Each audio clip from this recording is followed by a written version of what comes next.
कल महावीर स्वामी जी का 2550वां जन्मोत्सव था। या इसे हम जन्मोत्सव ना कह के इसे हम प्रकटोत्सव कहेंगे, क्योंकि भगवान महावीर भगवान राम के ही वंशज थे। और आज के वीडियो में मैं आपको बताने वाला हूं कि भगवान महावीर ने ऐसे कौन कौन से पंचशील के सिद्धांत दिए और भगवान श्री राम से महावीर स्वामी जी का क्या नाता था। देखते रहिए पूरा वीडियो। लगातार चैनल को लाइक, सब्सक्राइब और शेयर जरूर करिएगा।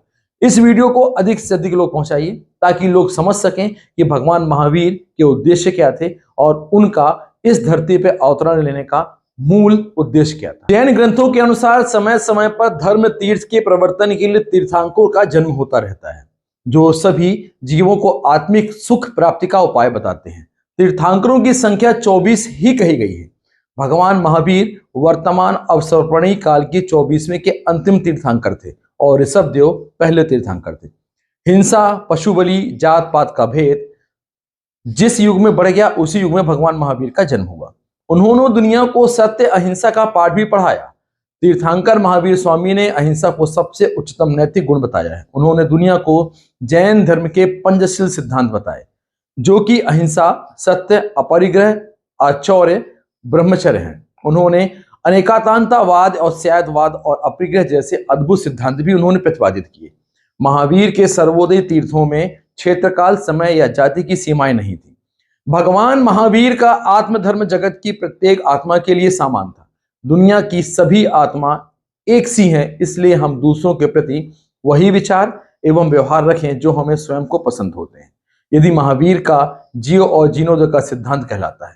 भगवान महावीर का जन्म ईसा से 599 वर्ष पहले वैशाली गणतंत्र के कुंड ग्राम में इक्ष्वाकु वंश के क्षत्रिय राजा सिद्धार्थ और रानी तशाला के यहाँ चैत्र शुक्ल 13 को हुआ था। ग्रंथों के अनुसार, या उद्धरण चाहिए, ग्रंथों के अनुसार उनके जन्म समय के बाद ही राज्य में उन्नति होने से उनका नाम वर्धमान रखा गया था। जैन ग्रंथ उत्तर पुराण में वर्धमान, वीर, अतिवीर, महावीर और सन्मति ऐसे 5 नामों का उल्लेख भी किया गया है।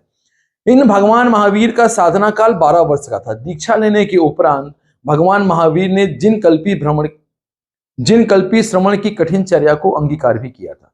श्वेतांबर संप्रदाय, जिसमें साधु श्वेत वस्त्र धारण करते हैं, उनके अनुसार भी महावीर दीक्षा उपरांत कुछ समय छोड़कर निर्वस्त्र रहे और उन्होंने केवल ज्ञान की प्राप्ति भी जिन कल्पी अवस्था में ही की। अपने पूरे साधना काल के दौरान महावीर के कठिन तपस्या की और वो मौन भी रहे। इन वर्षों में उन पर कई उपसर्ग भी हुए, जिनका उल्लेख कई प्राचीन जैन ग्रंथों में मिलता है। सब नामों के साथ कोई कथा जोड़ता है। जिन ग्रंथों के अनुसार 23वें तीर्थंकर पार्श्वनाथ जी का निर्माण प्राप्त करने के 188 वर्ष के बाद इनका जन्म हुआ था। जैन ग्रंथों के अनुसार केवल ज्ञान प्राप्ति के बाद भगवान महावीर ने उपदेश दिया। उनके 11 गणधर जो उनके मुख्य शिष्य थे, जिनमें प्रथम इंद्रभूति थी। आइए थोड़ा सा समझते हैं कि जैन धर्म को क्या कहता है। जैन धर्म उत्तर पुराण के अनुसार महावीर स्वामी ने संवसरण में जीव आदि 7 तत्व, 6 द्रव्य, संसार और मोक्ष के कारण तथा उनके फल का नए आदि उपायों में वर्णन किया था। इनमें 10 धर्म है। जैसे दिगंबर पंथ के ग्रंथों में 10 धर्म का वर्णन है, जिन्होंने 10 लक्षण भी कहते हैं। इसके 10 लक्षण पर भी इन्हें कहा जाता है। इस पर्व के दौरान 10 दिन इन 10 धर्मों का चिंतन किया जाता है। श्वेतांबर जैन धर्म भाद्रपद माह से पर्युषण पर्व तक होता है, जो कि 8 दिनों तक चलता है। कल्प सूत्र का पाठ इसी में होता है। क्षमा के बारे में भगवान महावीर कहते हैं कि मैं सब जीवों में क्षमा चाहता हूं। जगत के सभी जीवों के प्रति मेरा मैत्री भाव है। मेरा किसी से कोई बैर नहीं है। मैं सच्चे हृदय से धर्म में स्थिर हुआ हूं। सब जीवों से मैं सारे अपराधों की क्षमा मांगता हूं।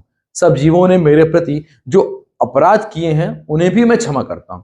वे ये भी कहते हैं कि मैंने अपने मन में जिन जिन पाप की वृत्तियों का संकल्प किया हो, वचन से जो जो पाप वृत्तियां प्रकट की हों और शरीर से जो जो पाप वृत्तियों मैंने मेरे द्वारा की गई हों, मेरी वे सभी पाप वृत्तियां विफल हों। मेरे वे सारे पाप मिथ्या हों। आइए करते हैं थोड़े से धर्म की बात। धर्म में सबसे उत्तम और मंगल है अहिंसा, संयम और तप ही धर्म है।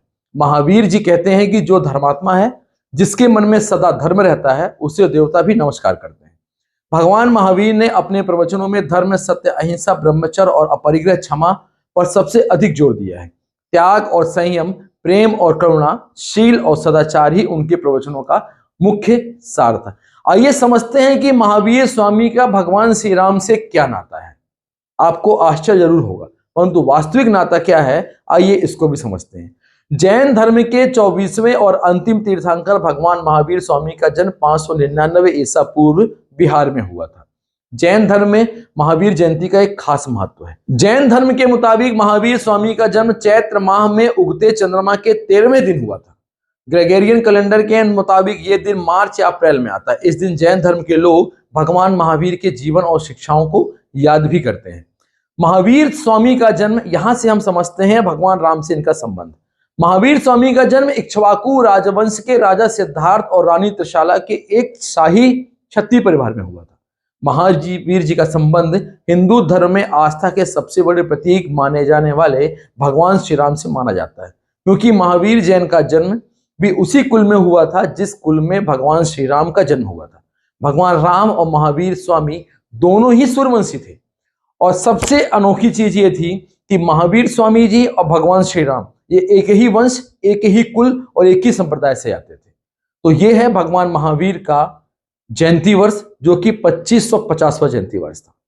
नमस्कार, जय हिंद, वंदे मातरम। चैनल को लाइक, सब्सक्राइब और शेयर जरूर करिएगा।